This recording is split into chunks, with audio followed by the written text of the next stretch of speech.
to happen. Perhaps we start with what has just happened, that is the ZD Trader program launch that has been officiated by the head of state, President William Ruto. Now, what happens is that at the Nairobi Security Exchange, what will happen is that you will now be able to trade on the Nairobi Securities Exchange, both shares and everything, using your Safaricom app. The president has just launched that together with the CS Treasury, that is John Badi, and the chairperson of Nairobi Securities Exchange, that is Kiprono Kitoni. That has just happened. But away from that, something that is supposed to happen today is that Parliament, the August House, is reopening, both the Senate and the National Assembly, after a long recess. Of course, a lot, full entry. And as we are waiting for them to reopen, we are also waiting for a showdown that has already started. That started actually yesterday after the Council of Governors accused the section of the County Public Accounts Committee of harassment and extortion. That those were made by the Council of Governors yesterday, and the chairperson, that is Moses Kajwang, Senator Moses Kajwang, did say indeed we will continue to oversight that. And they even threatened to stop the county funds. What is happening between the governors and the senators? We will be crossing over to Parliament and hear a word from Senator Moses Kajwang. Well, something else that is happening is World Radio Day celebration, and for the next couple of days, actually beginning from yesterday all the way to the 13th, right here at the Broadcasting House, KBC, we are also holding the Radio Week, where we'll give you an opportunity just to interact with your radio presenters, and also a part of history, and especially for KBC that has a long and illustrious history in matters radio and media. Something else that is happening, Safer Internet Day. So we have a loaded day, and my colleague Regina is currently keeping tabs with that. And Chinese New Year celebration, a lot to delve into, but also we also need to look at what has been happening, especially in the education sector, where we have a number of grade 10 learners who have not yet joined school, despite government talking about over 99% transition. We'll be looking at that. Remember, the head of state did say that whether uniform, whether the lack of fees, students should be in school. A lot said. Many thanks indeed for joining us. My colleague on the sign language interpretation is Lucy Mwaura. Allow me to rope in my panel of experts who are already here, beginning from my immediate left. Thank you so much indeed for joining. A good friend of mine, Leonard Kafafa, who is a public policy analyst. Karibu sana, Leo. Asante sana. Of course, we will be delving a lot into do you remember the Singapore journey? Oh, yeah. Yes, so we will be looking at also the infrastructure and the social wealth, the fund that we remember they have to go through Parliament, of course, public participation as well. Just next to him, we have Tolsten Alenga. Karibu sana, Alenga. Asante sana. Good to see you again. Happy New Year. Happy New Year. I haven't seen you this year. At least you've been with Leo. How have you been, my brother? Fantastic. We have a full intro. I don't know where actually to begin. Maybe we should actually begin with... I was expecting my colleague Abdi Aziz in Senate to also be engaging Senator Moses Kajwang in regards to that. My director, Mugo Kariuki, will be informing me when we'll be crossing over, because we did see a showdown yesterday. We did see senators weigh in on the conversation that the governors brought in yesterday by the Council of Governors. If you do remember, they accused a section of senators from the County Public Investment Committee and said they are harassing us, they are extorting us. Gentlemen, there's a showdown that's looming between the governors and senators. And I do remember yesterday, even the senators, they did say, if at all governors don't show up for these grilling sessions, we'll halt county funds. Are they able to do that? And what is bringing up all this conversation between governors and senators? Leo? By law, I think Senate is mandated with oversight over the counties. Yeah. That is by law. Mm-hmm. And when the senators summon governors for grilling, that is part of what, but that is part of their remit, part of their mandate. They're just executing their duties. And from where I sit, if a governor does not have anything to hide, then he doesn't have to fear being shaken down, quote unquote, shaken down by senators. Just kindly hold the thought, because I'm informed that we already have been able to get in touch with Moses Kajwang, the Senate. Abdi Aziz Hashim, if you can hear me, good morning and a warm welcome to KBC News Check. And what exactly is happening why the showdown between governors and senators, and just like Leo has talked about, is that the Senate is mandated by the Constitution and by law to oversight county funds, and especially governors. Over to you, Abdi.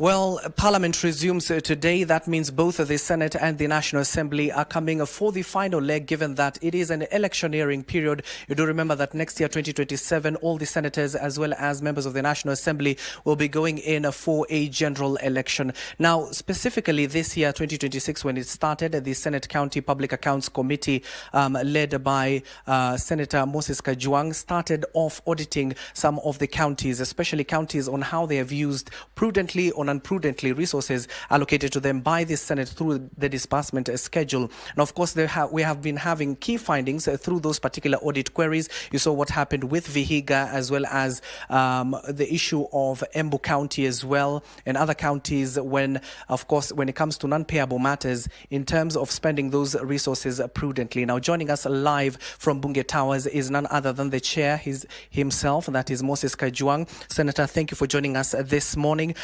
The Senate, especially your committee, started off your work very in terms of devolution and the things you have found. Is devolution truly working? Thank you.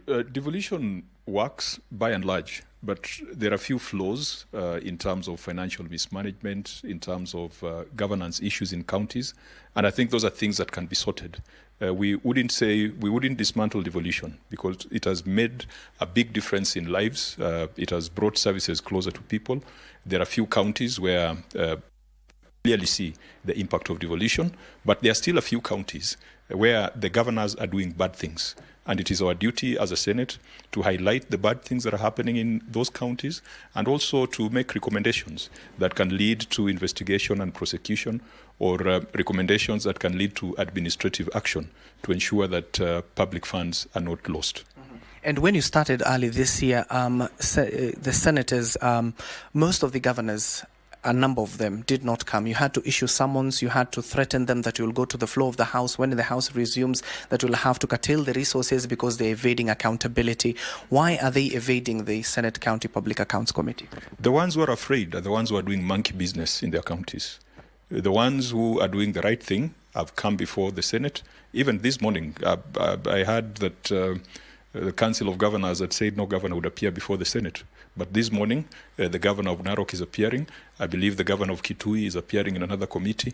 At the end of the day, we never invite an animal called COG, Council of Governors. I've never invited the Council of Governors to my meeting. So for them to say that the Council of Governors will not come is neither here nor there. We invite governors in their individual capacity, because even when we are disbursing funds, we disburse funds directly to counties.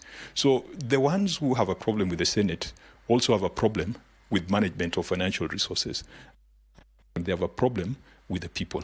The ones who are doing a proper, transparent job have come here, and we have had very useful policy discussions. We have had very good on how to strengthen, fiscal management. And so I just want to encourage them that at the end of the day, every governor will carry his own cross.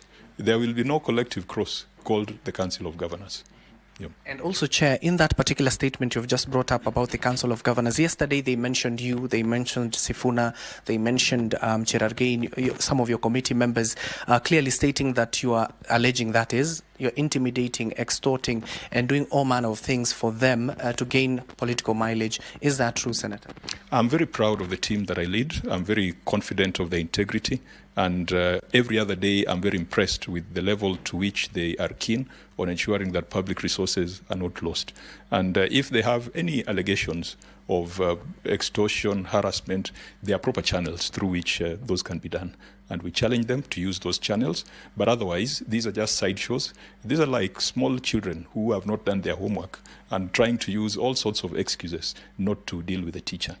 Yeah. And as a chair and your members, what do we expect once the House resumes? Are you going to take a step further, what you clearly stated a few weeks back, that governors that who are not ready for accountability, they will not receive their disbursement schedule? Oh yes, Parliament is a very powerful institution. And in the past, our recommendations were not taken seriously because we were making them out of time.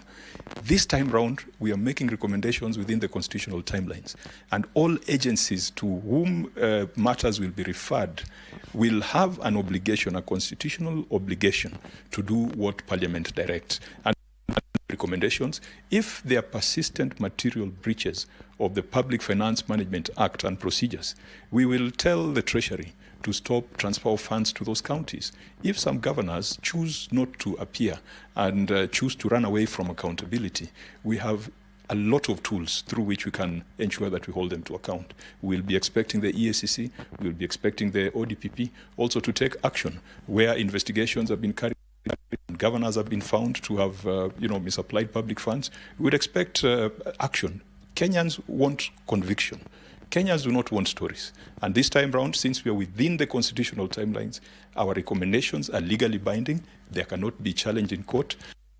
There are a few, I think this problem relates just to a few governors.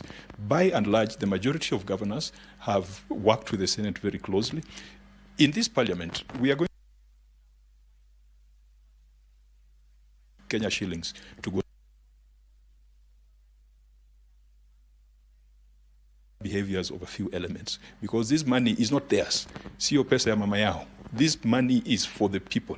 It is for drug, health facilities, it is for ECD, it is for roads. So we will not tire to advocate for more funds. And with the same zeal and vigor, we will not tire to hold them accountable.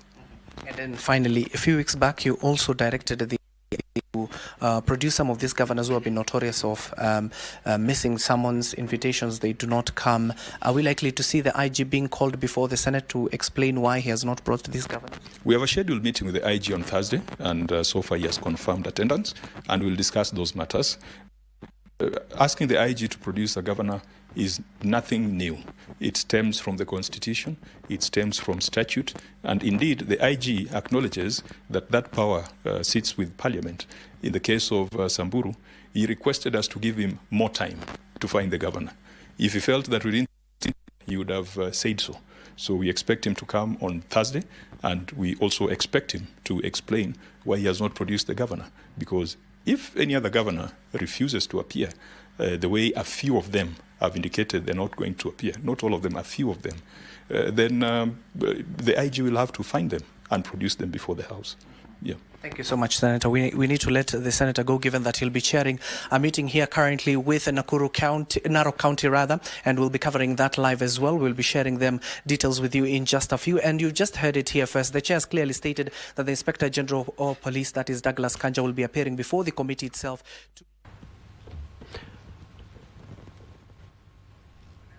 Thank you. That has been my Bunge colleague Abdiaziz Hashim there engaging Senator Moses Kajwang, who is a chair County Public Accounts Committee, in regards to what the Council of Governors yesterday said. They accused some of the senators and actually named 4 senators, including the chair and also Nairobi Senator Edwin Sifuna, in regards to their appearances at these committees. They claimed yesterday that they have been intimidated and are being extorted, and the senator has responded to those claims, saying that indeed they are behaving like small kids who have not done their homework, and now they are having a lot of excuses. So what happens if they don't show up? The chair has said indeed they will be contacting the IG, but he has mentioned that indeed they're expecting the Narok governor this morning, and of course they will continue with their oversight role. They do not answer to the Council of Governors, and they do not disband funds to the Council of Governors. They do disband funds to county. That's an interesting observation by the chair, and we'll be keeping tabs to see how that pans out. Again, if you just joined us, this is KBC News Check. Remember, it's also Radio Week, as I mentioned, as we began, and a lot of activities here at the Broadcasting House in regards to that. But away from that, let's go back to our topic of conversation. And just as you said, we had just started that conversation. That is Leonard Kafafa. Allow me to reintroduce them. We have Leonard Kafafa, we have Tolson Alenga, and now we are joined by Engineer Jackton Achieng Mwamba, who not only is an governance and policy expert, is an honorary secretary Secretary of the Institution of Engineers of Kenya. Karibu sana, engineer. Thank you very much, Troy. Leo, apologies, we had to cross over to Bunge, but quite interesting things that the senator so composed, and he says we are following the law. You know, if you're mismanaging, you're not using the money. Actually, he has used one of the, I would say, a little bit harsh word by saying they should understand, the governor should understand that this money does not belong to their kings, actually belongs to the people of Kenya. From what we have heard from the governors and what we have heard from the senators, what exactly is happening? You know, they should appear by law. And the IG, you know, the moment that we have mentioned the Inspector General of Police, it just shows you how hard that the senators want to come down and ensure that oversight is done. Yeah, thank you, Ben. As we were discussing, in fact, before that interlude, if senators have nothing, if governors have nothing to hide, then they need not fear appearing before Senate. Yep. As Senator Kajwang has mentioned, lots of senators have actually honored summons. Governors have actually honored Senate summons, and they've appeared before Senate, and they have answered whatever query Senate has presented to them successfully. But there are those who appear to have skeletons in their closet, and these are the ones that appear to be shy. They are the ones who are giving excuses. In the words of Senator Kajwang, they are the ones who appear to be, the ones who seem to be acting like school children who have not done their homework and who now have to come up with every conceivable excuse possible to avoid a Senate summon. But again, as Senator Kajwang has said, Senate has has oversight over the governance, over county issues. And as he has correctly said, these are not funds that belong to governors. These are not private funds. These are public funds meant for citizens of counties and meant to be used for various programs that these funds have been budgeted and allocated for. So that oversight mandate of Senate is being exercised responsibly.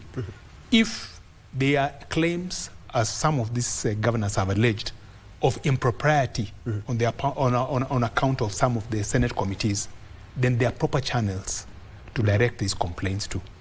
Proper channels, if at all there's merit in some of those accusations, using those proper channels, any errant senator can be prosecuted to the fullest extent of the law. But prosecuting that matter in the court of public opinion, in my view, is just running away from their responsibilities as governors. Let me pick from where Leo has left, Torsten, and you've worked in one of the counties closely with the governor, and you know they are supposed to appear. And yesterday, what they did, they appeared as the Council of Governors and they made these accusations. I do remember a few months ago, the head of state did say that indeed there are some errant members of parliament, you know, who are, you know, using money, you know, as a bargaining chip. You know, you need to do this, you need to do this. And he said that we are not going to name them. We are going to arrest them and prosecute them. That never happened. And yesterday, the Council of Governors coming out and, you know, talking to Kenyans and saying, you know, there are 4 governors who are always, you know, extorting us, they are harassing us. Why didn't they go to the Ethics and Anti-Corruption Commission or even to the DCI and say, you know, this is the money that have been requested by Senator X and X, so that we may have a favorable outcome at these sessions? Thank you very much, Ben, for the occasion to be on your show this morning. I think what is very crucial is that this country, there are certain people who treat the law as a mere suggestion. So senators are obliged by the law to conduct oversight exercises on the governors of all the 47 counties. And there is nowhere in the law that the law says that these governors can be oversighted in a manner that so pleases them. So they are entitled to appear before the Senate committees and state their case. It's usually done in the open, and you're free to express yourself and say what exactly you have. So, number 2, even the Bible says, to whom much is given, much is required. So once you've been given a budget for an entire county, then it goes without saying that we expect a lot of responsibility from you. We expect a lot of questions coming towards you. And in a similar manner, we expect answers to those questions. Thirdly is the aspect of bribery and extortion. It's not something new. This does happen, and we can all agree that in one way or another it does happen. We may not have the evidence here, but it does happen. Yeah, even the president himself acknowledged that. Indeed, and that is the highest authority in the country. Yeah. So how is it supposed to be handled if there are incidences where governors appearing before the panels are asked to give certain monies?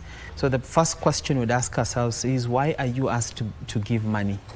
What is the crime that you have committed that you're being told, if you pay us this much, we're going to conceal your crime? So then can we start by the governors being clean? Because one of the greatest maxims of law is that whoever appears before equity must come with clean hands. So if you're clean, you have managed county resources with prudence, then you have nothing to fear. And in case you're being extorted, then we expect as Kenyan people, you tell us by name, so-and-so asked 500,000 from me, and I felt it was totally unfair because our accounts are clear and we don't know why we should be giving them this money. Yeah. So, but if you call a whole press conference of governors, dignified governors, and you're telling us rumors that there are 4 senators we fear, I mean, that is hubris, and I think that has been the foundation of our lack of proper governance ethos, because we do not follow the right channels to address challenges we have. If these governors truly have an issue with the 4 senators or even more, they can come up in the open, name those senators, and name the bribers also, so that that matter can be dealt with and concluded.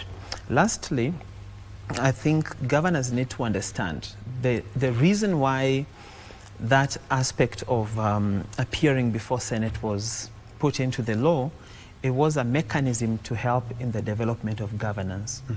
So if we do not have a place where you are responsible to, then we are as well saying we leave the governors to do as they may please. That really cannot help us to develop our governance structure, because devolution is something we were trying out. So we have to have the checks and balances, and we have to have all those places where accountability is vested. So I think both parties need to come out and tell Kenyans the truth. The senators who are extorting need to be named. The governors who have issues with accountability need to be named. And picking from where Tolsten has left engineer, in the morning I was going through what some of sentiments by Kenyans, and somebody pointed out this could be an issue of the pot calling the kettle black, or vice versa, the kettle calling the pot black, because even the president didn't acknowledge that this is something that goes on. The senators have been accused by the governors. We know very well there were accusations during the impeachment sessions that we've had that some senators were given some money.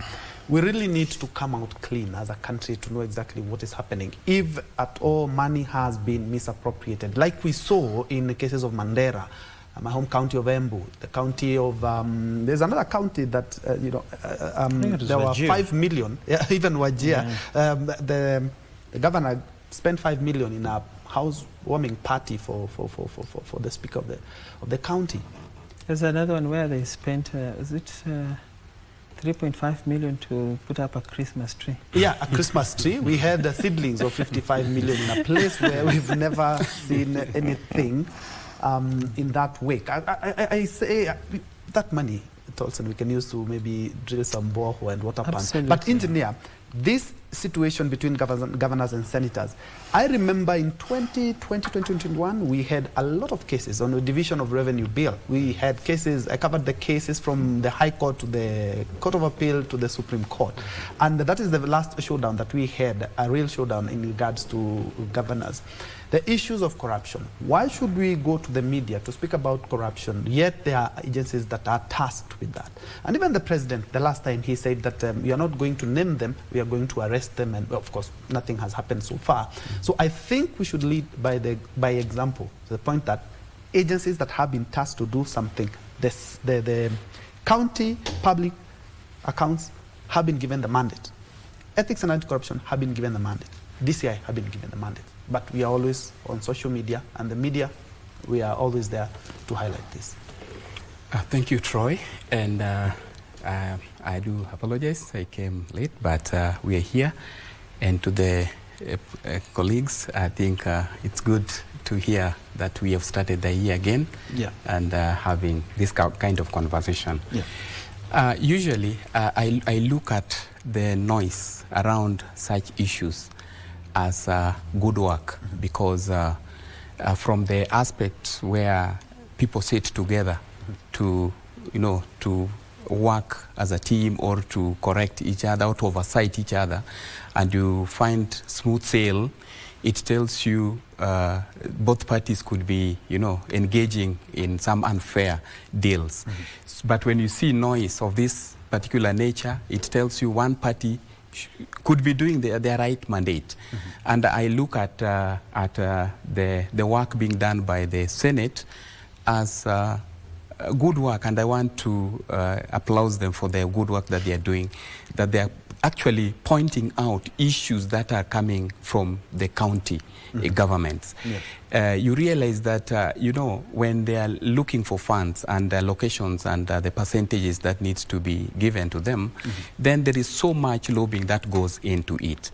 The same needs also to come out during the accountability period, when they are called to account for the money that they've been given. It's not an individual's money, and therefore it's public money. So when they are called upon to explain or to justify processes and how money was used, then you realize that some of them are unable to answer to very simple questions, very simple processes, and they are actually unable also to even bring forth the whole system, the way procurement processes were done. I think that is where we have always had these particular issues, where 5 million is used in a party, and pens are bought at 2,000 shillings, so those kind of things. So when they come before the Senate, I think it is important to know that the Senate has gone through the documents, because you would hear at some point Senator Sifuna asking them questions like, these documents have been brought to us by yourselves and by your officers. It is prudent that you justify whatever you provided, because questions cannot come out of documents that have not been presented. And I look at this in most cases, the Ethics and Anti-Corruption unit agency always looks at both ways. When you complain that you are being asked for bribes, then you are here. Is it that you've done it before, so that at this particular time you are not agreeing on any amount? You are equally a culprit, the giver. So I look at the governors, and I think they should get back and rethink on how they're looking at their engagement with the county, with the Senate, so that it comes out clean that whatever they're presenting before the Senate and the Kenyans are documents or records that will portray the clear procedures that have happened in the county, and they can actually be able to account for each and every shilling that they have been allocated and that has been disbursed to the county level, because the mandate that has been given to the Senate is the mandate of oversight. When money is not being used appropriately, it has to be questioned. And the Kenyans have a mandate also to know how the funds that are being disbursed to the counties are being used. And I talk like this because I know under the infrastructure programs, most of the counties have not spent the money properly in terms of road systems, in terms of hospitals, in terms of water distribution to the common mwananchi. These things are not happening. The reason why they are not happening is because money has been diverted into areas which are not important to the people on the ground. And therefore, when the Senate comes out to question, to ask difficult questions, they need to answer if they are actually doing the right thing that they were mandated to do by the electorates. Well said, because it kind of brings back the memories. You do remember when we started devolution, I think in 2013, when we had wheelbarrows costing 100,000. Yes. And we have never actually known exactly what happened to that case. And the governor is still there. Talking about Governor Lusaka, if you remember. But away from that, gentlemen, let's delve a little bit deeper into what exactly the MPs will be, their entry, because of the interest of time. And we will be keeping tabs of what the showdown between the governors and the senators actually happened, because the governors, some of them were saying that we will not attend. And remember, it's a constitutional mandate. Now, let's go back to the head of state. Did mention that we have a road to Singapore endeavor. Leo, I'm looking at the 5 trillion shillings infrastructure and sovereign wealth funds. MPs are set to debate that when they resume. And what are some of the opportunities and also some of the risk, both economically and politically?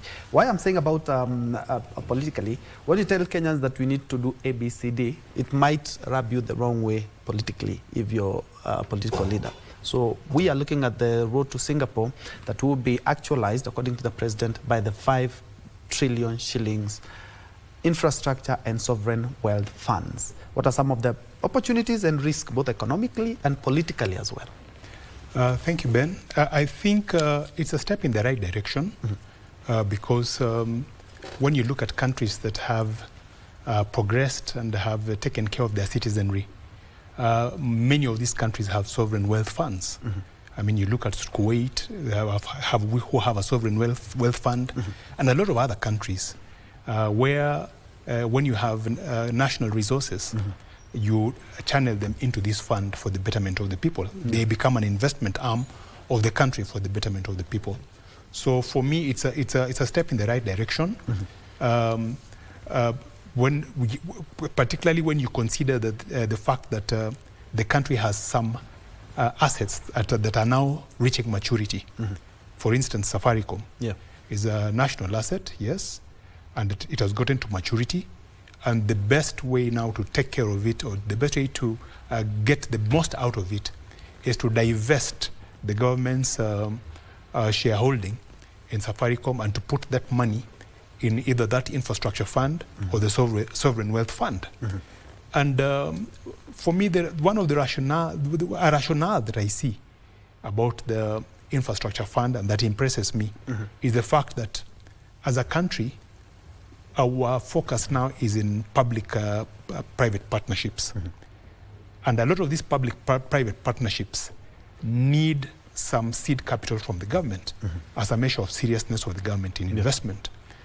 And the proposal is to get this seed capital from the infrastructure fund that is being set up, so that investors now can have the confidence of coming on board, knowing that the government is also involved in whatever project that they want to do. The government has a piece of the pie. The government has a piece of the action, so to speak, and it indicates seriousness on the part of the government. Yeah, so it's a step in the right direction. Some think it's ambitious, but I say you'd rather be ambitious, aim for the sun and reach the moon, than stay put and do nothing at all and continue wallowing in the same set of problems that have bedeviled the country for generations. Alenga and Mwamba, I'm quite sure if you guys make it to Parliament, maybe next year or when you decide to be politicians, this is something that will also be close to your heart, because we are not getting the 5 trillion in the next 1 or 2 months. And you do remember when we started out the issue of Safaricom, it has brought about both, condemnations and both applause as well. MPs are set to debate it, and also, as Kenyans, we also weigh in on that before a decision is finally made. I would like to pick your mind in regards to the sovereign and infrastructure fund. I think as a country, we have a culture where we are not really good at saving. So when an idea such as that is floated, then it definitely rubs people the wrong way, even as citizens. And the previous governments also, we have been living just the same way. We are a Fuliza economy. You borrow, you spend, you borrow again, you spend, you borrow, you service a date. So if there is an idea on the table that sort of establishes a sovereign fund that ensures that we get money from ourselves to do our own development, so that when we are constructing a road, we are not constructing a road that we will now start paying for the next 30 years. When we are constructing a bridge, we know we are not owing someone in a different country money because we erected a bridge for our own people. So for me, the idea of the sovereign fund is a fantastic idea. However, I think the discussion should dwell on the mechanisms to ensure that there is prudent use of these funds, first of all. The parliamentarians have a responsibility to structure out a clear structure in terms of the management of this fund. They should enact laws that, clearly stipulate who is responsible for these funds and how they can be expended, so that we do not find ourselves getting into a problem later and asking ourselves, we had this amount of money here, we cannot find it. Those gaps that could maybe lead to corruption is we understand our society. We are always looking for something to steal. That one who is not stealing has not found something to steal.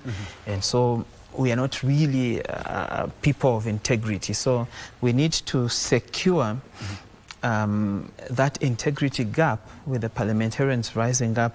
Expect when they'll be debating this motion, they can also highlight and make amendments in that act, so that the law comes out very clear with no ambiguity in terms of management of this asset, this sovereign fund, in terms of the issue of signatories. Who is really responsible for this? Where do the collections go? And what are the structures for getting money out of this fund?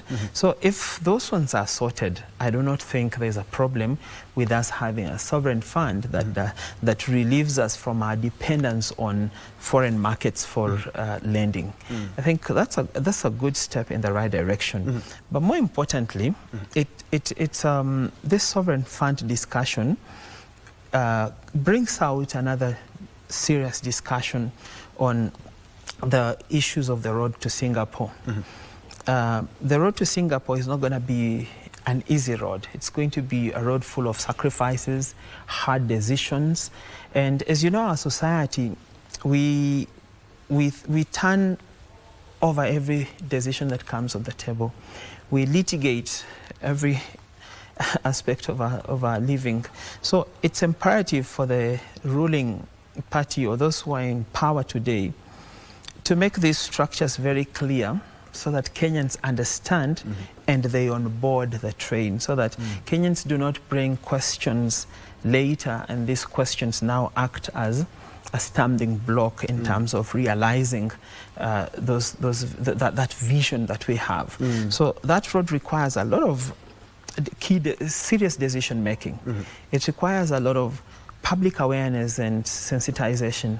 Then it requires partnership from the population, because many a times our governments don't understand that they require a partnership with the people. They think they create the product, they push it to the people, but there has to be a relationship and a partnership, so that when an idea comes, the people say, that one we understand and we are ready to be part of it. So I think at decision-making level, then we should map out the key stakeholders perfectly, so that they all are brought to speed with our deliberations towards Singapore. And the reason I gave an example of you guys being leaders is because we do remember what happened after the passing of the affordable housing levy. Backlash. MPs, there are some MPs that people were so against because, you voted for that. And we do remember what happened after the housing one was the finance bill of 2024. Some of the MPs are having backlash to this day. That is why I was asking in regards to this, as MPs, go to Parliament, and for the last session before we enter the electioneering year, how can it affect them both economically? As a country, it's going to affect us economically, whether in a good way, or maybe in a way that we need to do more? And also politically, we saw what happened because of political decisions in regards to the finance bill of 2024. All right, thank you, Troy. What we are talking about here is a very critical, element that we need to demystify to the country. You look at the bills. I'll start from the infrastructure fund that we are talking about. It's a very good idea for this country to have established that fund, and my colleague here has talked about the framework around the management of that particular bill. That's a story for another day, because it needs to be waterproof, watertight, such that, or airtight, that's what I would say, so that there are no leakages in terms of corruption and loss of funds. It must be structured in a way that at the end of the day, when money comes out, it's structured, can be traced and tracked, and you get to the end where this has actually done this particular project. Then once that is done, then we will be at a position now to call ourselves, we are actually on the road to Singapore. Because that Singapore also needs to be defined. It has to be defined clearly in terms of health sector, the infrastructure sector, what are we talking about, housing sector, agricultural sector, mining sector, because we have a lot of minerals in this country. We need to define the road to Singapore. What is that Singapore that we are talking about? So MPs should be objective as they of course, as they debate. They have to be very objective. And I want to bring us back to even the affordable housing program or levy that was passed in 2024. Currently, we have our MPs grappling with the infrastructure, that is the housing, to be established or to be built within their constituencies. Why? Because this thing offers job opportunities for the locals. It offers an opportunity that the manufacturers can be able to produce more goods so that are used within this country. And that tells you, like, even the returns that are going to the tax collection, it goes up when they are sales. And I want to say this, the fear that most of our MPs had was movement of population, because that was a selfish interest, where a housing unit or a housing program has been allocated for that particular region, and you want to bring on board, or you bring in over 2,000 individuals into that section. Are they going to be the original settlers within that region, or these are going to be people from outside into that particular constituency? And it has really brought a lot of heat, such that their location is now going to be another hit in the future, where who are these people coming into my constituency? And as MPs are going into the electioneering year that we are in, and it's going to be next year, so the board needs to be very clear, because again, it is open that you can be able to get these houses as you apply on Boma Yangu. You can be able to apply anywhere. So that movement of population, how is it going to be managed, so that as politicians and as we go out to the people, who are these people that we are going to deal with? Are they voters that are being moved away? Then we start managing it from that particular point. However, when we come back now to the purpose for which these establishments were done, you realize there are very good programs that are supposed to be, embraced by the society, because it changes the lives of the people. In as much as now it's a capital intensive project, but it is going to change actually the lives of the people. My always challenge that has always been, even in this platform, at the corruption levels, that we need to have proper framework and structures to stop corruption, and we need to come up with the laws that are very punitive for those who are going to be involved in the corruption, around the programs that are there. When it comes to the sovereignty funds and infrastructure fund, I just want to mention one thing that also he had talked about. This country has been in debt for a very long time, and it is one thing that has been passed from generation to generation. And the reason why I was saying that this fund is quite important, it's because if a country can be able to borrow internally at a cheaper or a lower interest rate, then the money or the funds that are within the fund kitty will be able to grow through those interests, and at the same time if we will not be having, you know, heavy timelines that draw so much from the treasury or from the exchequer. And therefore, it's a good program that needs to be embraced and needs to be, you know, sold to the people. That the partnership that we're talking about here, the citizens are actually aware of the purpose for which this thing is established, and actually they will be able to see that our people are benefiting from the fund that they have participated in. Let us not have, as from the institution and as an engineer, I would say, if we are involved in the number of dams that we are going to have, mega dams and the small dams that we are having, the roads, in the water sector, agricultural sector, let us have our own people being engaged in these programs in terms of delivery, so that we ensure that we have the funds remaining in the country in circulation. That is how economies are grown, and we will see the Singapore that we are talking about. Yes, and indeed, the reason actually I brought up that issue, because the MPs have a full entry on their table, is because we're talking about 5 trillion. We've never had any project bigger than that. Even our budget has never hit 5 trillion. So Kenyans our eyes will be glued also at the MPs as well, because they have 3 cardinal duties: representation, legislation, and also oversight. So this is something that is very critical, bearing in mind that it is something that a president is very keen on. Gentlemen, because of the interest of time, allow me just to give you a time to from your own perspective, what is the entry for MPs, especially for representation as well? There's quite a bit. Let me sum it up. We have electoral bills and proposals. That's part of the entry. Yeah, just a minute. My director informs me that we need to take a quick break, but when we come back, we'll be wrapping it up and see what our MPs need to be doing when they go back to the August House. Remember, this is the last session before we gear up to the electioneering year. We have 18 months to the general election. Let's take a quick break. We'll be right back.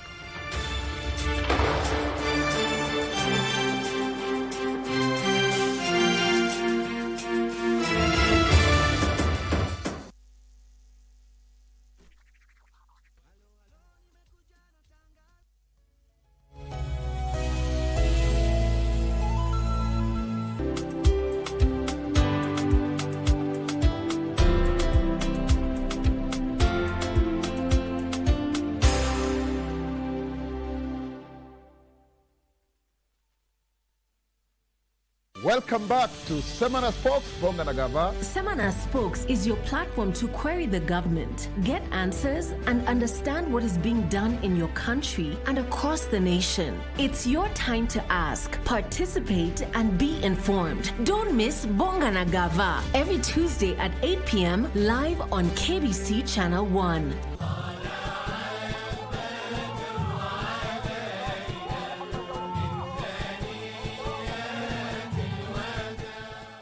Allah alimwamuru ajenge safina kubwa ambayo aliweza kuwaingiza binadamu na pia wanyama. Allah subhanahu wa ta'ala aliteremsha mvua na mafuriko makubwa ambayo yaliweza kuwasomba wale wote waliokuwa hawajapanda kwenye jahazi lile. Ni mambo gani ukiwa nayo kama mwanadamu utakuwa umepata faida kubwa hapa duniani na kesho akhera? Na ikukataze maovu. Alhasil ujipambe na tabia njema, kusema ukweli, kuwa na rahma, we mtu wa kusamehe. Alhasil mtu mwenye kutoa ile amana, kujipamba na tabia njema. Masjid ni kitovu cha mshikamano. Ni mahali ambapo familia nzima hukutana, vijana hujifunza stadi za maisha na watoto hukua wakilelewa katika misingi ya imani. So the polo event that we got to attend at the Nairobi Polo Club. From stylish outfits to thrilling polo action, it was a day to remember. You know, there were different stalls that were showcasing different things that are connected with fashion. Beautifully brought cultures together. It got to showcase unique and authentic designs crafted from diverse African fabrics. Call entertainment scene speedily twirls into a lucrative business venture among the young and agile Abantines. The group is made up of Israel Onyach and Yoya Tajiri, 2 artists who have grown into one of Kenya's most promising contemporary music acts.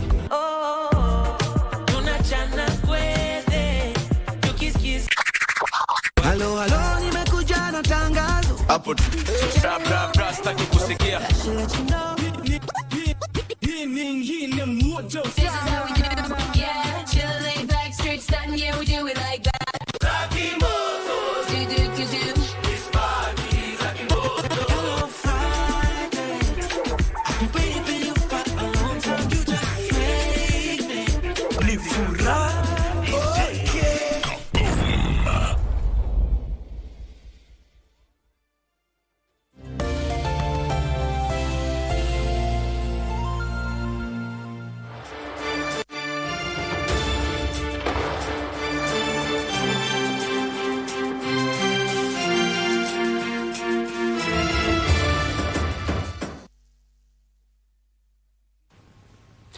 Welcome back to KBC News Check. We're on the tail end of this conversation. We have been looking at the entry for the members of parliament. Remember, the Senate and the National Assembly reopening today for the final session before we enter the year 2027. That is the electioneering period. So a lot is on their entry, including we have been having a showdown between governors and senators, which we are keeping tabs. We'll be getting back to Abdiaziz Hashim a little bit later on before midday to know exactly what has been happening. And indeed, because some of the governors say they did not be appearing at the County Public Accounts Committee to answer to audit queries. But gentlemen, Leonard Kafafa, Torsten Alenga, and also Engineer Jackton Achieng Mwamba, from your own perspective, what exactly are the MPs looking at and what should they be prioritizing now?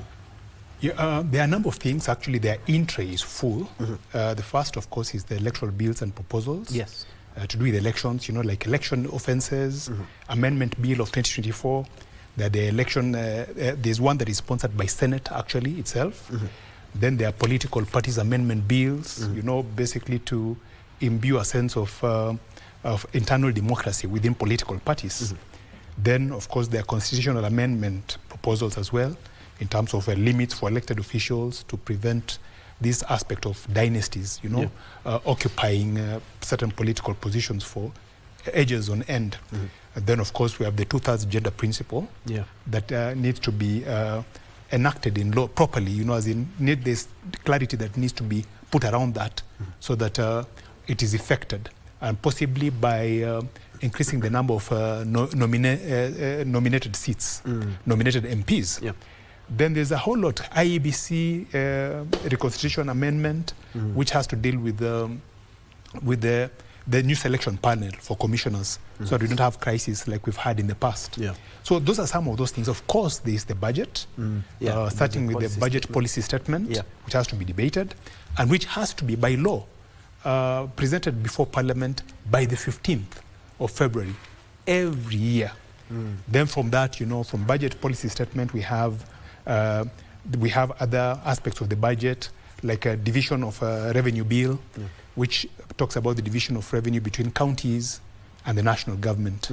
Then we also have county allocation of revenue bill, which is how counties are going to get whatever has been allocated to counties, how it is going to be cascaded down to all the 47 counties. Then we have the nomination of key officials.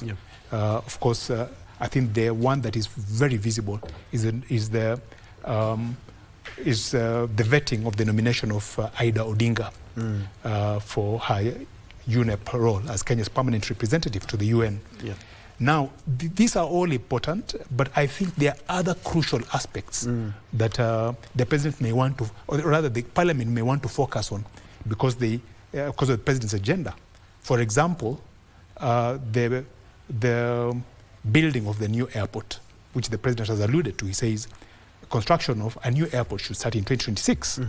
And of course, this needs parliamentary approval so that we preclude the mistakes that were made during the Adani proposal, where the proposal was, first of all, discussed with the different stakeholders before being presented to Parliament, which is the reverse of what should have happened. So I think the President should be very keen to ensure that we do this airport, because if we don't do it, we have competition from our neighbors up north, that is Ethiopia, who are building a 6 billion shilling facility that could take away a lot of traffic from Nairobi. We also have competition from next to Rwanda, who are also putting up a 2 billion shilling facility. So there's urgency in putting up this airport and in discussing this. Alongside that, alongside the airport, of course, you cannot build a mega infrastructure of the airport, of that kind of airport size, without sorting out the anchor tenant. The anchor tenant in this case is Kenya Airways. I see Parliament debating a way out for Kenya Airways because by and large they've gotten their act right over the last 6 or so years in terms of operational efficiency and that sort of thing. What they do need now is finance to be able to move that airport, to move that airline to the next level. And I see the government stepping in because Kenya Airways is a national asset. It's a strategic national asset that has to be built alongside the airport, has to be supported alongside the airport. So those are the crucial things that I see Parliament preoccupied with in the coming days. Alenga, because of the interest of time, without going deeper into what Leo has really outlined, there are some issues that have been dogging Kenyans, and I'm looking at those Kenyans who are being killed in the Russia-Ukraine conflict. This is something that should be raised because some of the rogue agents are really sending our kids to die there. And also the grade 10 learners. We're talking about, I remember CS Ogamba saying we are in the 90%, but let's be honest, a lot of grade 10 learners have not joined secondary school. A very important point, especially the grade 10 transition, which I truly think it's something that needs to be worked on between the ministry and also the parents and guardians, because you have been preparing your child for the last 8 years, 9 years. So clearly, you know, when you reach a level where a parent is saying they cannot even buy their child, you know, sanitary towels, you know, very, very, very basic things. So you wonder how the government should actually come in and foot these very basic things. Can we agree to meet at a point where maybe the parent does this, shows their level of sacrifice up to this point, then the government can pick up from there, so that the issue of educating our children becomes a collective responsibility, not an issue of pointing fingers. And then lastly, I think what is also more crucial is the rampant strikes that we are having in this country, the industrial strikes. Number one, we are having the aviation notice for their strike that is coming up. It's not a good thing, especially when we are struggling to scale up our aviation industry so that it reflects what is happening in the entire East African corridor. Also, we have the clinical officers strike that has been going on for very long, and it's a responsibility that falls at the hands and at the doors of the governors. Can these governors sit with these clinical officers and iron out the issues that are in place, because this affects the patients, it doesn't affect the government. And also the national government can come in also to see that this issue of the prolonged and repetitive clinical officers strikes is sorted out once and for all. Because a normal Kenyan on the street looks at the Ministry of Health. A normal Kenyan does not, an ordinary Kenyan does not understand which is a devolved function, which is not a devolved function. So if the governors are now taking responsibility, then I think it's time the national government comes in, they work together, they find a lasting solution so that our patients in these facilities, especially in Nairobi County, can get health care that reflects what the Constitution wants. Okay, wrap it up, Mwamba. Two things. Education system. Education for the transitioned grade 10. I would wish that the government now talks about disbursement or release of books to the schools. This is 1 month into the school opening. Most of schools have not received the books, and let them be sufficient, because we have the highest numbers that have been registered. It's a new thing for Kenya. We need these books to go to school so that teachers can be able to effectively carry out their duty, because it's also new to them. They are learning in the process.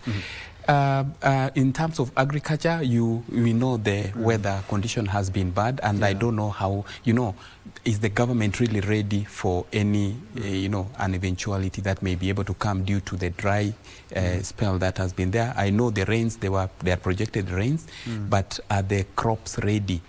Are we ready to ensure that we cushion Kenyans from adverse effects of the poor weather. These are things that the MPs need to come out and also have a proactive approach to avert disaster that may strike this country. Thank you. Engineer Jackton Achieng Mwamba, who is a governance and policy expert and also a honorary secretary at the Institution of Engineers of Kenya. We have just next to him Tolsten Alenga, who is the public policy expert, and same as Leonard Kafafa just next to me. The gentlemen, thank you so much indeed for your time and for your insight. Let's see how our MPs pick it up now. In the wake of the end of their recess. We'll be crossing over to Abdi Aziz Hashim, who is also at Parliament, just to give us a feel of what to expect. Remember, this is the last session before we get into the electioneering period, that is in 2027. And as you can see, we are there with the Senator Otsotsi. Abdi, over to you. Accountable to your people. Then you should not be ready to receive funds from approved by Senate. So what we have said is that any county government that will not honor summons or invitation that is issued by this committee, they should be ready for the consequences. The first consequences is that we will fine them, we will surcharge them for the expenses of all the officers who have participated in that meeting. For example, OAG has sent his staff from various counties to come here. EACC, we have COB, and even our staff. They are supposed to be doing their leave, but they are here working. So those governors who will not come to our meetings, we will surcharge them for the expenses of the meeting. We will also fine them, and their counties, we are going to recommend to the Senate that henceforth, any disbursement schedule, including for additional allocation, for those particular counties be put on hold until they comply to the requirements of accountability. And maybe finally, Chair, then given that Kenyans are watching you right now, what does it mean for that person in Vihiga, that person in Bungoma? They will not receive resources just because of one person. Yes, because the governors have to be accountable. It is not fair that resources of the Kenyan people are released to the counties, and then this money is not spent transparently and in an accountable manner. We have said as a Senate that we are not going to allow that anymore. If any governor has any problem with any senator or has evidence of extortion or intimidation, we have mechanisms in our Powers and Privileges Act that those mechanisms provides how he can channel his complaint. Not to go and complain and say, oh, we are not going to come to the Senate because of this.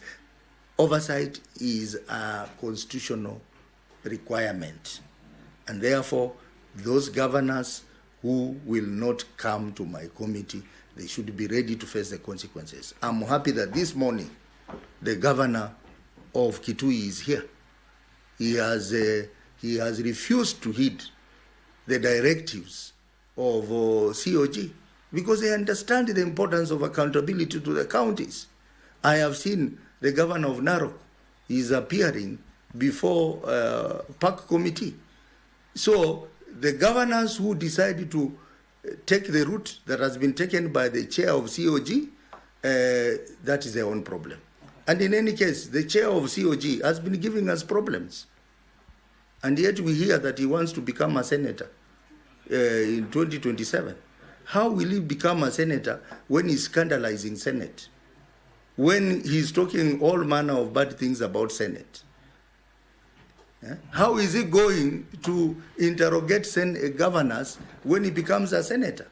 So I think this is diversionary, and as a Senate and as a committee, we will not be intimidated.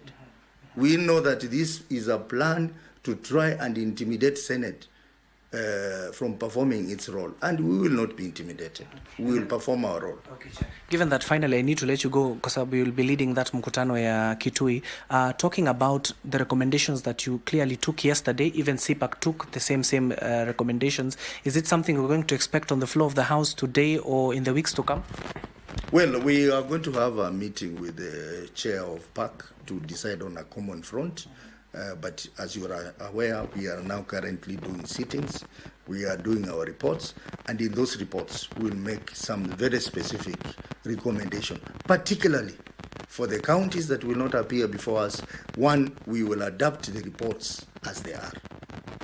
And in those reports, we will make recommendations on stoppage of funds to those counties. Thank you so much. You heard it here first on KBC Channel 1. That is the chairman of the County Public Investment Committee of the Senate. Same stance that was taken by CPAC chair, that is Moses Kajwang.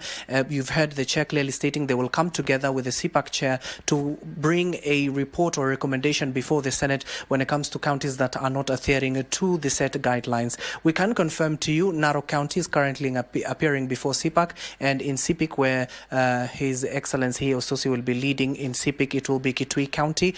Some of those governors have appeared despite the Council of Governors yesterday clearly stating that they will not heed the invitations of the Senate. These are some of the stories we're keeping tabs on. But for now, I want to rope in my colleague, that is Frederick Moki, who is joining you live from Dubai. Moki, if you can hear me, good morning. What's the latest from your end? Welcome to this live broadcast coming to you live from Abu Dhabi ADNOC Sports Indoor Arena. And this is day 4 of the ongoing Open Masters Games, which are being held for the first time in Abu Dhabi in the Middle East United Arab Emirates. And the Open Masters Games are games that are meant for persons under the ages of 30 and above, retired athletes, retired sportswomen and men, and active participants. And the aim of these games is to the ultimate celebration of inclusivity, community, and a healthy lifestyle.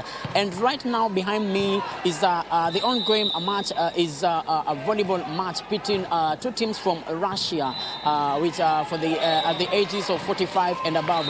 And I'll just be joined by one of the participants around here to tell us how the experience has been and why she really loves sports even after retiring from active sports. And welcome to this broadcast.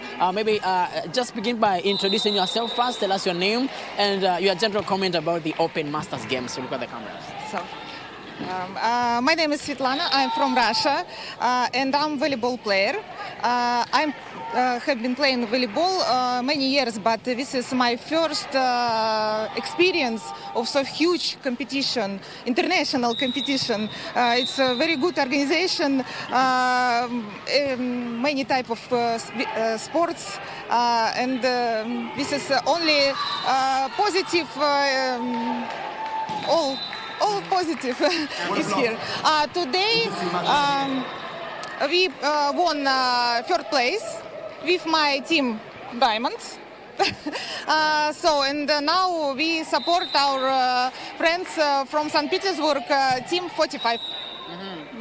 Great, and we understand this is the first time the Middle East is hosting the Open Masters Games. Maybe you can tell us how is it done there in Russia when it comes to, having such games? So we are very pleasure for an invitation to this competition.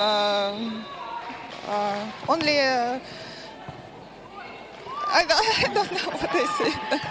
What would be your advice to retired athletes and retired sportsmen and women?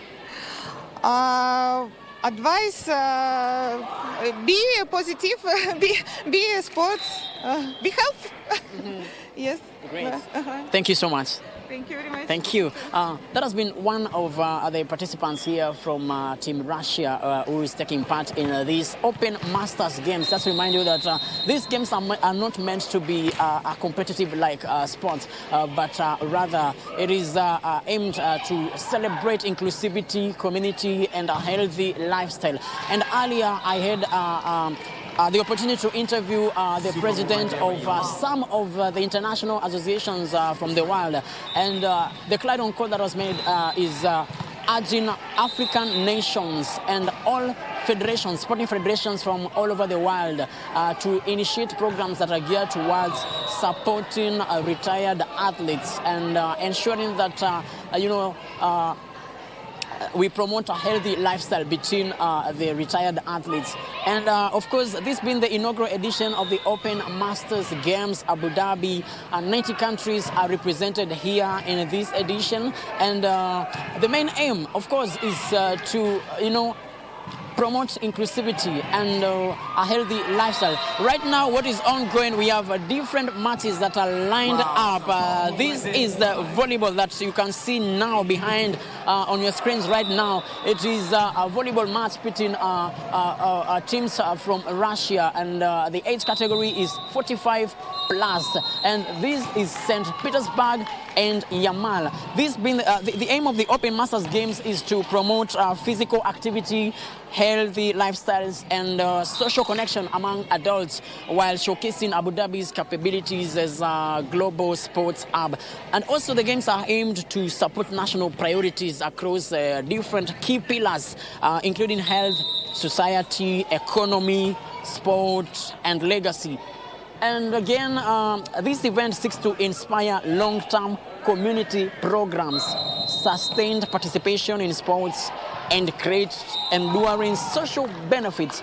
It also aims to stimulate economic activity and generate demand for, local supplies and services across Abu Dhabi, being the first city in the United Arab Emirates, the Middle East, to host such games. And just to remind you that 30 different sporting activities have been lined up in this inaugural edition of the Open Masters Games, including volleyball, basketball, athletics, badminton, table tennis, and so forth and so forth, and so many sporting different activities. And this being day 4, these games are are set to culminate on 15th of this month. Kenyans were also invited to feature in these inaugural competitions, but if I'll get a chance, I'll be able to get a few individuals who are taking part in this and share their experience as we continue promoting inclusivity and a healthy lifestyle.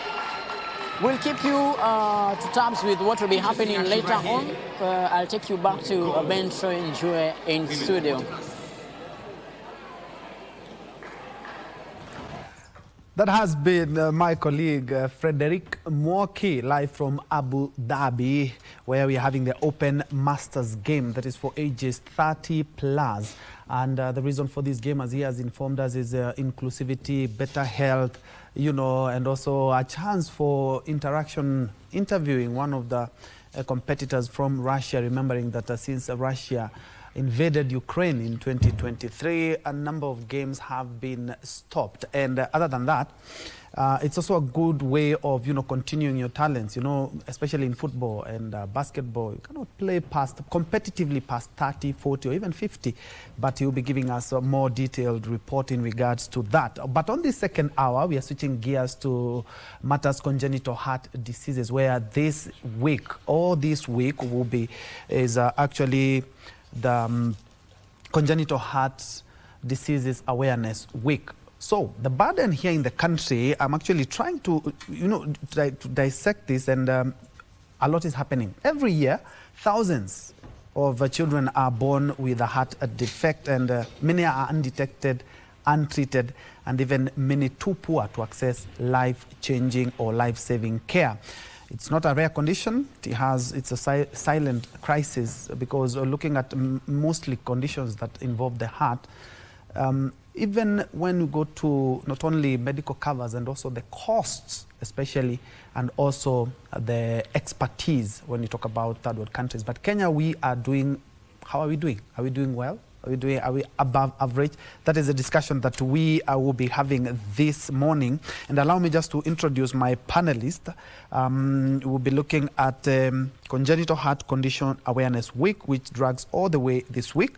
We have Dr. Esther Kimani. Dr. Esther Kimani is a consultant pediatric cardiologist at the Kenyatta National Hospital and also assistant secretary. Karibu sana. Thank you very much. Many people don't understand what congenital heart diseases are, but in a nutshell, what exactly are they and who mostly do they affect? So thank you so much for having me here today. I am very excited to be here. Welcome. So to break it down, congenital heart defects are structural heart defects that are present at birth. So hence the name congenital, meaning that you are born with the defect.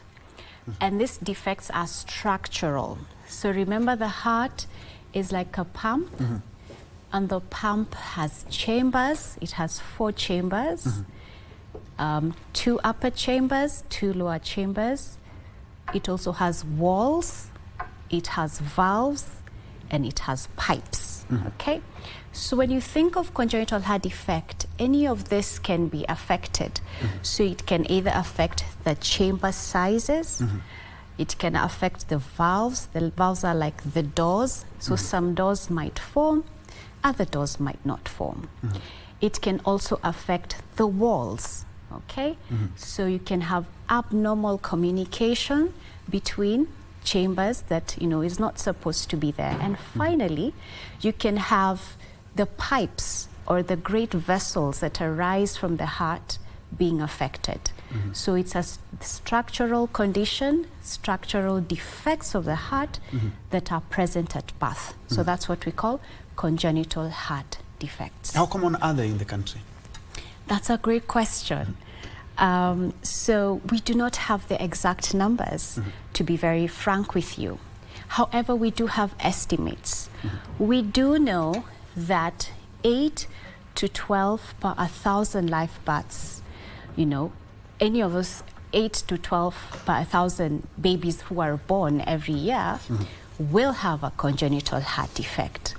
So imagine we live in a country where our annual births are about 1.5 million.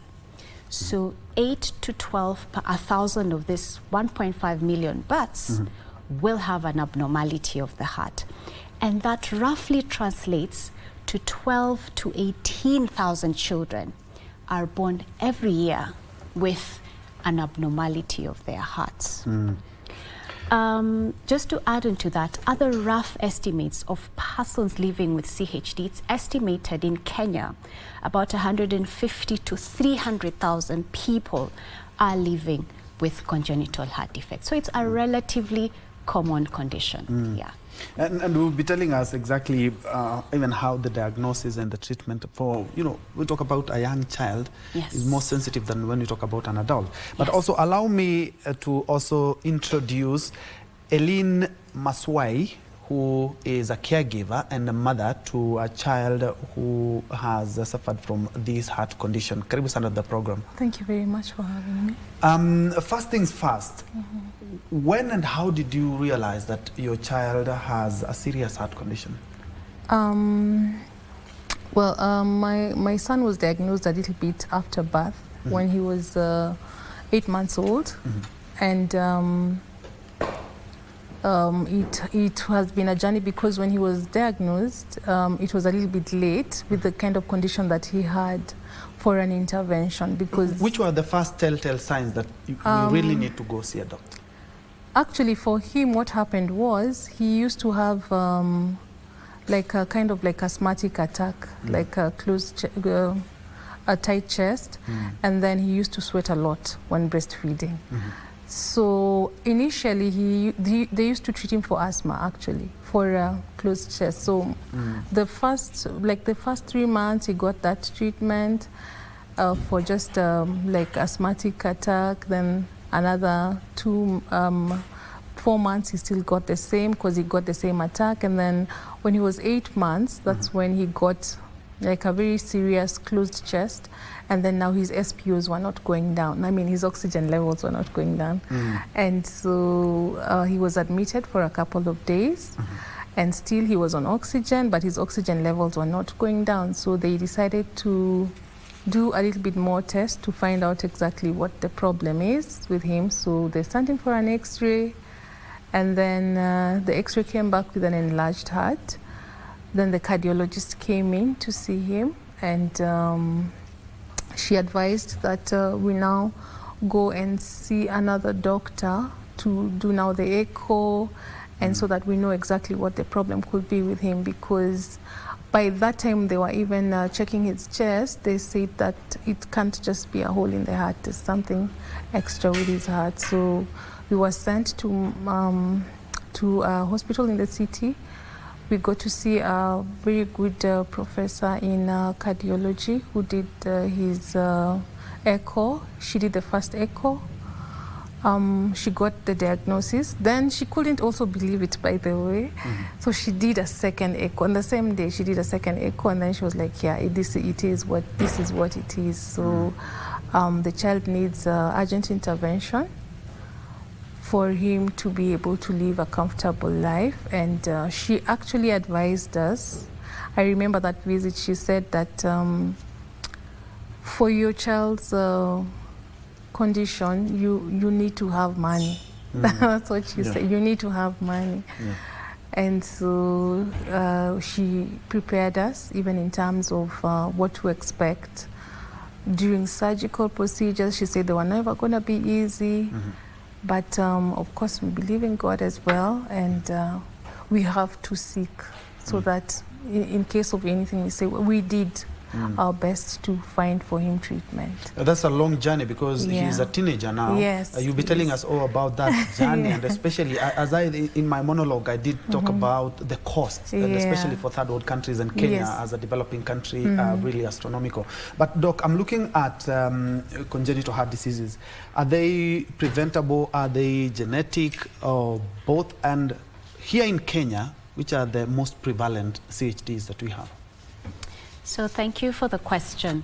So a majority of these conditions are actually sporadic. They occur sporadically. We do have a genetic component. So about 6% of all CHDs, there is a genetic component. We do have some factors that if they occur during pregnancy, for example, the heart is one of the first organs to be formed. It's formed between, day 21, 3 to 5 weeks. And by the 6th week, a majority of all the basic structures and foundation of the heart has been formed.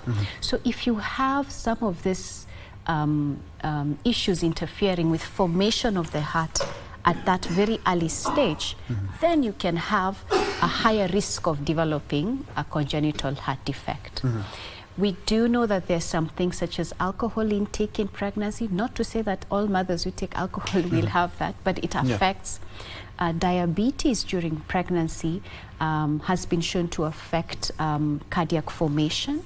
There are certain agents such as lithium exposure, such as and some antidepressants, for example, which if mom is exposed at a critical time when the heart is forming, then there is a higher risk of getting these congenital heart defects. And your next question, which was, what are the commonest defects? So we recently just published a study, last year actually, where we looked at over 1,000 babies who presented at our facility at the Kenyatta National Hospital. And so this is local data. And I'm happy to say that our data reflects what is internationally known. So the commonest defects in our setup are what we call ventricular septal defects. And these are holes in the heart, and holes that are specific to the lower chambers of the heart. Remember, I said there are 2 upper chambers and 2 lower chambers. So VSDs are the lower chambers. So that's the commonest defect that we tend to see in children. The next commonest are what we call atrial-septal defects, are holes affecting the upper chambers. And then we have patent ductus arteriosus, which is an extra vessel that all babies are born with. For some, it doesn't close. And then finally, we have a more complex lesion called tetralogy of Fallot, where you have a hole in the heart that is associated with narrowing of one of the vessels of the heart. So those are the commonest defects that we tend to see locally. And I'm looking at what you just said in terms of cost, but many people don't understand that when you have a person that you have to take care of, it's not about money alone, you know, even your time, because you have a child who have a congenital heart disease or condition, but you have to alter everything other than the finances. How has the journey been? Wow. Let me just say this. That time when we discovered that he has the condition and the doctor said he needs urgent intervention before he's one, so we were running with time, and they were not able to perform the procedure here because of the complexity of the heart, so they advised us to go to India. I remember that week, I think I used to cry every day when I think about the cost, because I was still young. I don't think I had ever come across that kind of money, especially to use it for treatment, not for buying a shamba or something. So it was a hard time. I cried a lot, but a friend of mine came and told me that, you know what, he's gonna get the treatment and we're gonna get the money, and we're gonna look for it because we don't have it. And so we gathered people, we gathered friends, we gathered families, we did a lot of fundraising to get that amount, and then thinking about it that it wasn't only going to be the only surgical procedure that is going to have, and apart from the surgical procedure, there's care, there's follow-up clinics, there's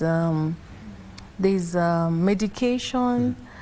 All that is costly. So apart from the surgical amount, there is the other amounts that you need to be able to ensure that he is getting the care that he requires. So we did a lot of fundraising during the first surgery. Thank God we got to raise the amount that was needed, and also thank to friends and family. How old was he by then? By the time he was going for the first surgery, he was 10 months.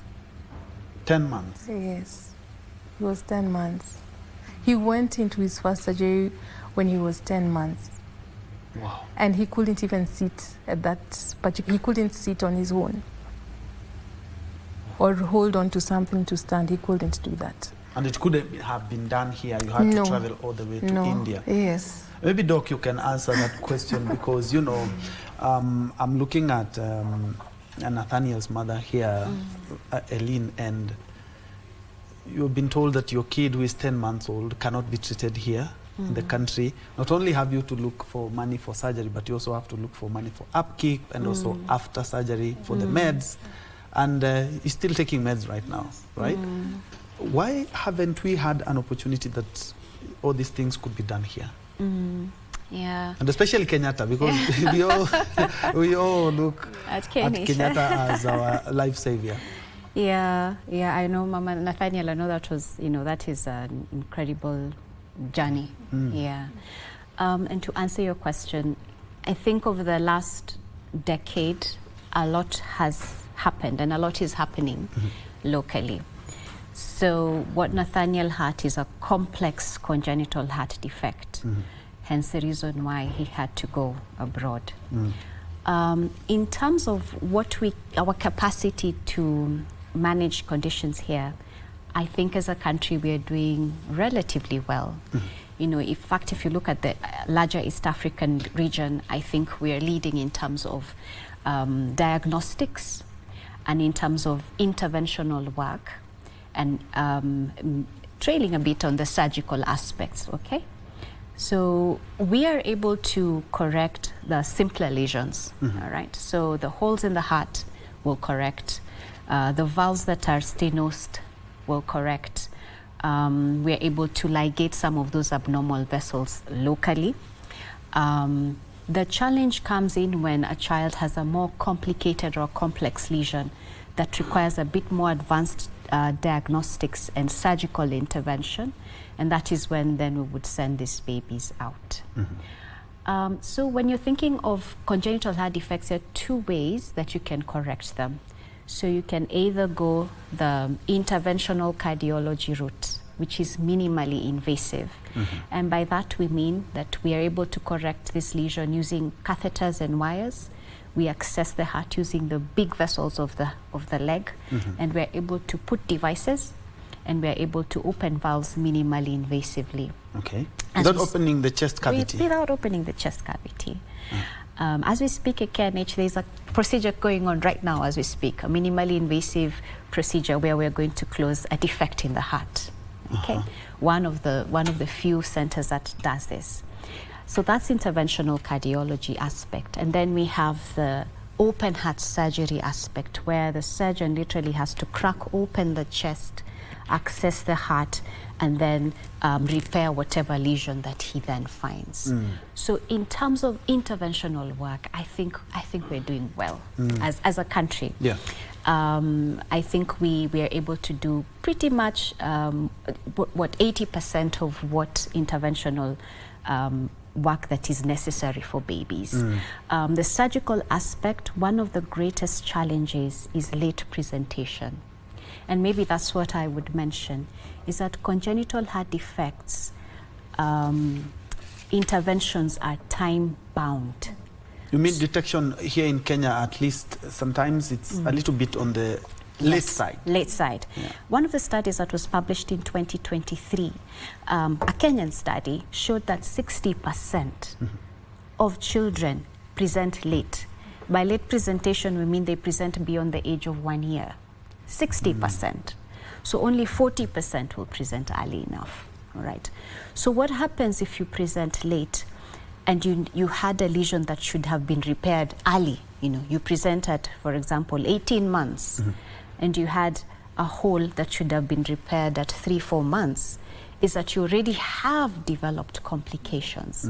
So not only do we have to deal with this lesion, we also have to deal with the complications. Okay, and that is also part of the reason why we end up sending some of these children out of the country because of late presentation, because they probably have developed significant, pressure in the lungs, and that makes, not just the surgery but the ICU care after surgery very complicated.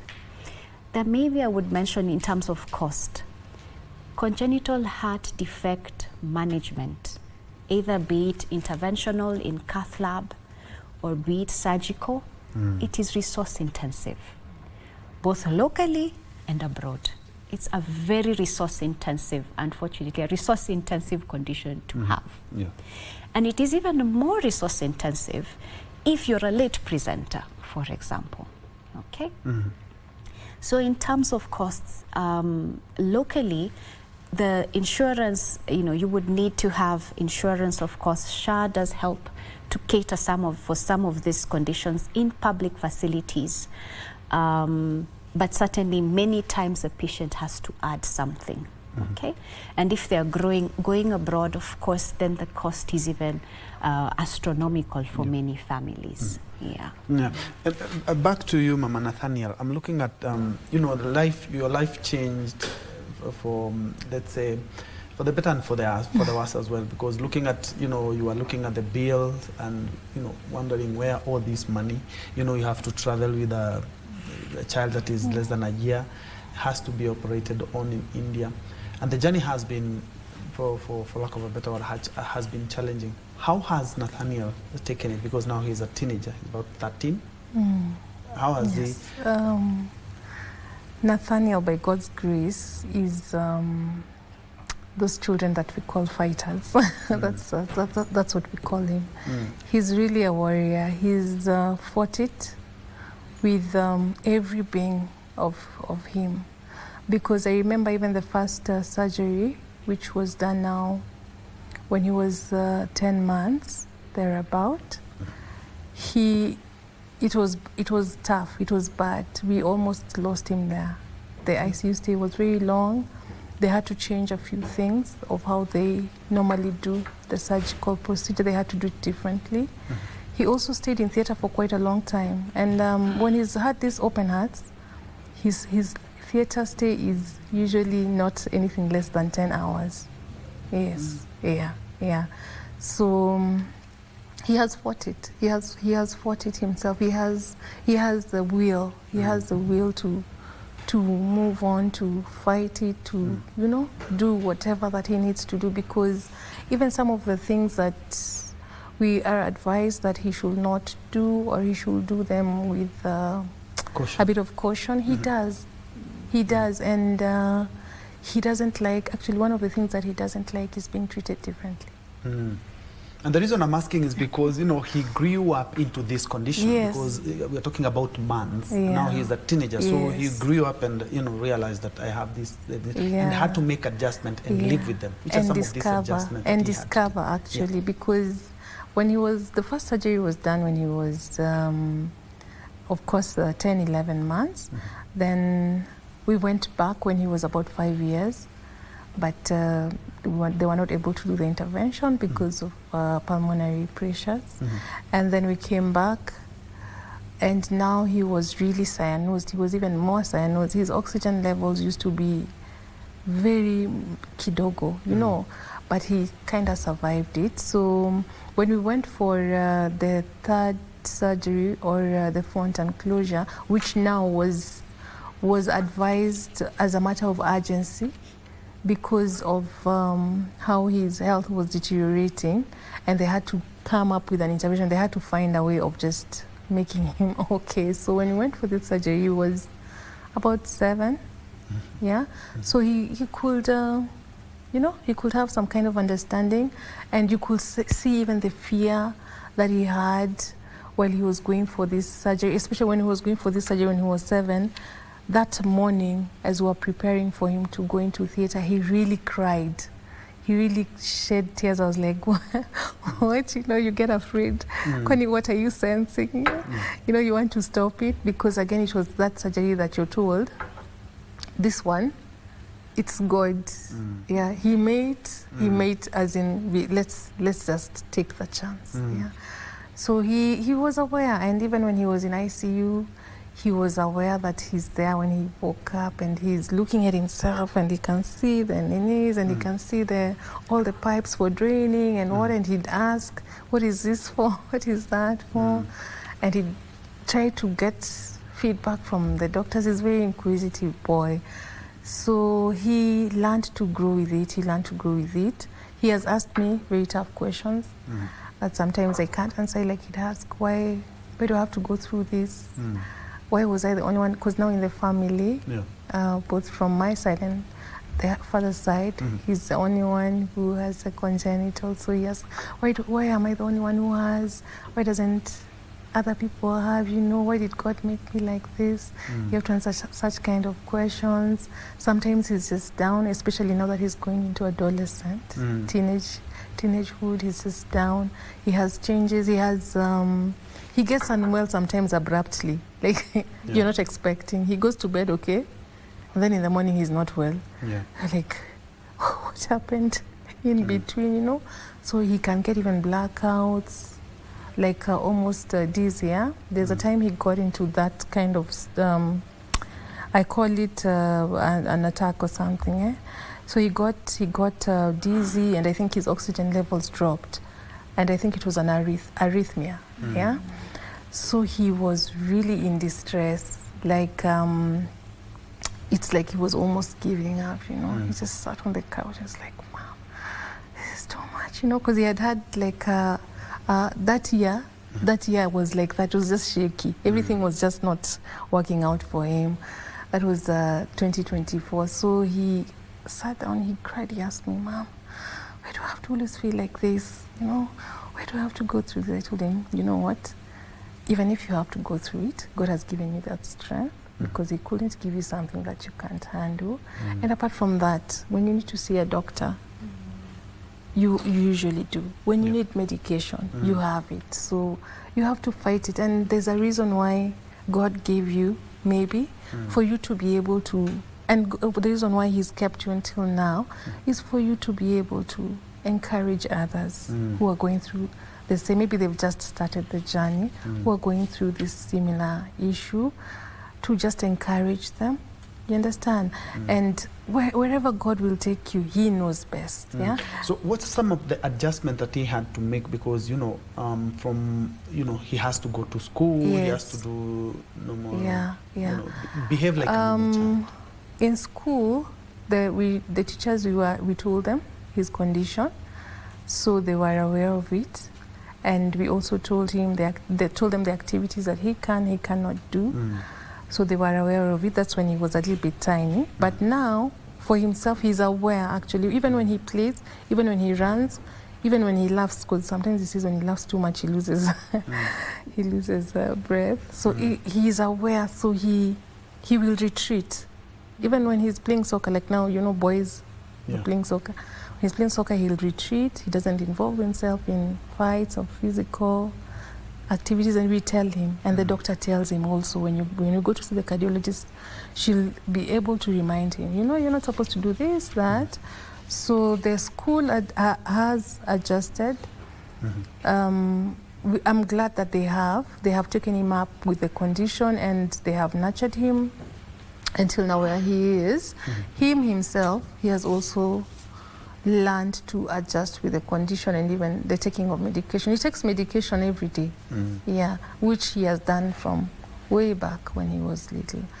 So he has learned to adjust. He gets fatigued, and he also sometimes doesn't want the instructions, but you have to just keep on reminding me. It's not easy, of course.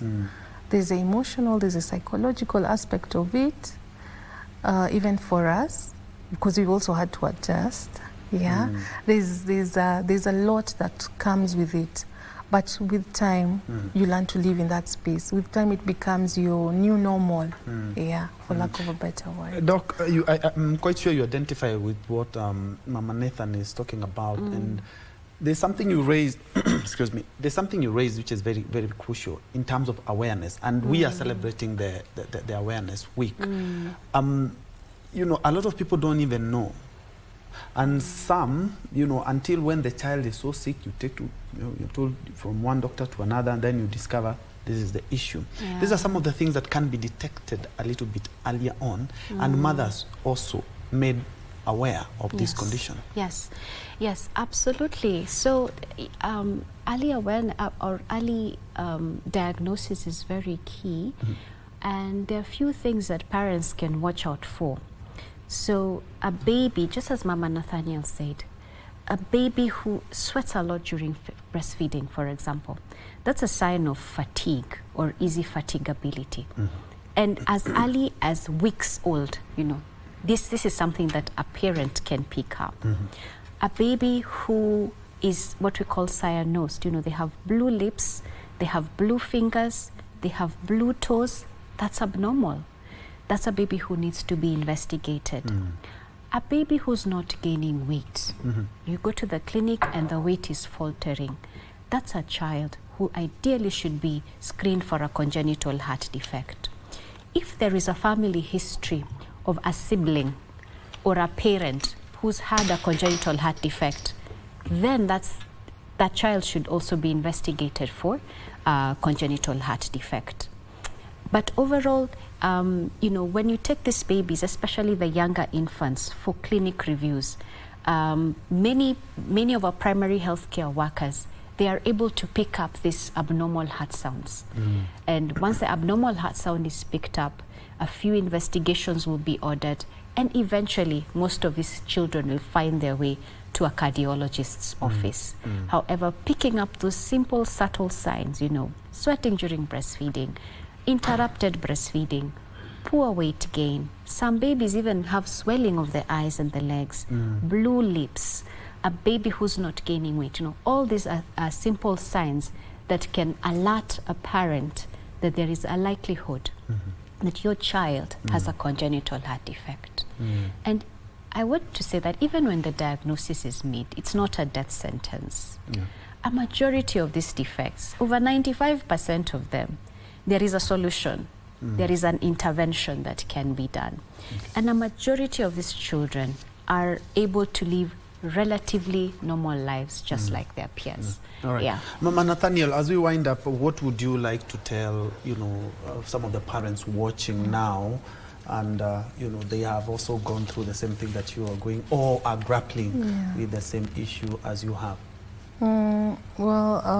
First I'd like to tell them that with God nothing is possible, of course, and there's hope.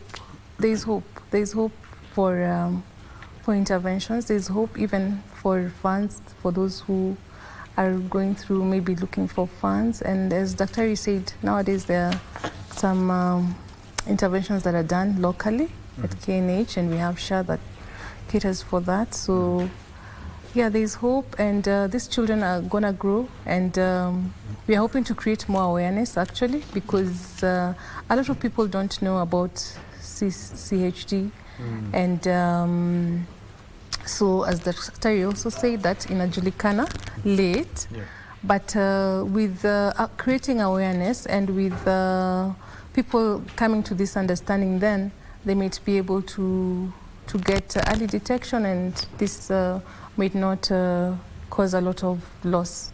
Yeah. All right, that has been Eileen Maswai, mother to a child with a congenital heart condition. And just next to her, we have Dr. Esther Kimani, consultant pediatric cardiologist at the Kenyatta National Hospital. And of course, we have been putting into perspective the issues of congenital heart conditions. Remember, all this week, we are celebrating that, and also remembering, awareness and information is power, because as Dr. said, 95% there is a way. There is a way at 95%. That's why we put a cap on KBC News Check this Tuesday morning still. Many thanks indeed for joining us. My name is Njue, and Susan Thuku has been our sign language interpreter. Early on we had Lucy Mwaura. I'm now giving the baton to the Swahili desk for Kurunzi Mashinani and Tamrin. Many thanks indeed for joining us. Let's do this some other time. Cheers.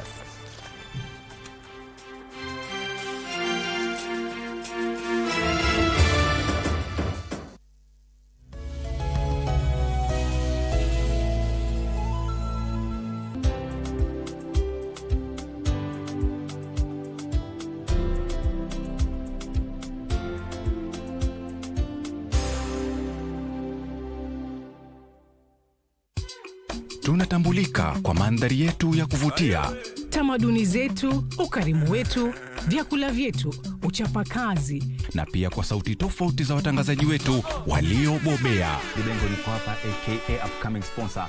Bila shaka hapa ni kama PDG, ma deep state, pia vile cartels.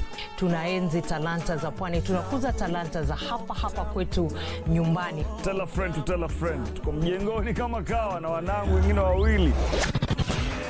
Usikose kutegea 103.1 Pwani FM, station ambayo itakupa fursa ya kupata uhondo kamili wa pwani na kuleta Wakenya pamoja. Pwani FM, tafrija ya kipwani. So the polo event that we got to attend at the Nairobi Polo Club. From stylish outfits to thrilling polo action, it was a day to remember. There were different stalls that were showcasing different things that are connected with fashion. Beautifully brought cultures together. It got to showcase unique and authentic designs crafted from diverse African fabrics. Call entertainment scene speedily twirls into a lucrative business venture among the young and agile Abantines. The group is made up of Israel Onyach and Njue Tajiri, two artists who have grown into one of Kenya's most promising contemporary music acts.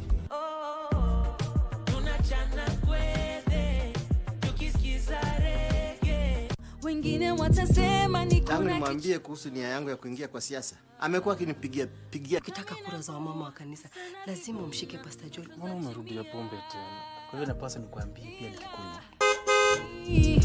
Najua kuna mtu mmoja angekuja kuniona hospitali. Ni story ndefu. Kama utaki mamako arudi hospitalini hivi karibuni, usitaji mambo ya shamba. Kwani wewe una kwenu upeleke hizo vitu? Unaweza kuona kando kidogo. Ukinikubalia nimwekee hizi vitu zake nipatangia kwa 500. Pia mimi ndakuwekea siri yako kwa mama. Wale maskini tunawatoa pale lini? Kwa hivyo lazima nionekane mtu mzuri. Mkono mtupa ulambwe. Kampeni sio kazi rahisi. Wewe ni mtu wa nguvu.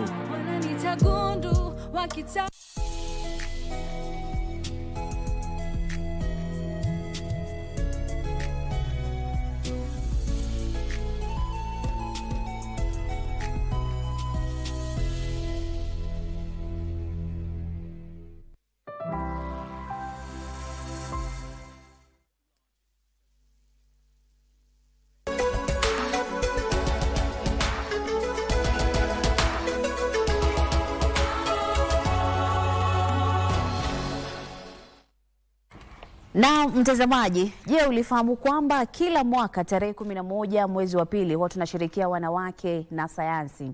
Siku ya leo, kwa sababu kesho tutakuwa na awamu ya kipindi cha Tamrini, leo tutakuwa tunajadili masuala ya wanawake na sayansi, changamoto wanazopitia na faida za kusoma masomo ya sayansi. Lakini natumai kwamba mzima na buheri wa afya popote pale unapotazama habari zetu za Kurunzi Mashinani, ikiwa ni mwendo wa saa 6 mchana. Karibu sana, jina langu ni Kasichana Masha. Niko naye Lucy Mwaura kwenye kitengo cha lugha ya ishara. Safari za ndege humu nchini huenda zikatatizika baada ya chama cha wafanyakazi wa ndege KAWU kutoa ilani ya siku 7 ya mgomo. Katibu mkuu wa chama cha KAWU Mos Ndiema amesema hatua hiyo imejiri baada ya mashauriano kati ya wafanyakazi hao na halmashauri ya uchukuzi wa angani ya kutafuta suluhu kwa malalamishi waliowasilisha kutibuka. It is past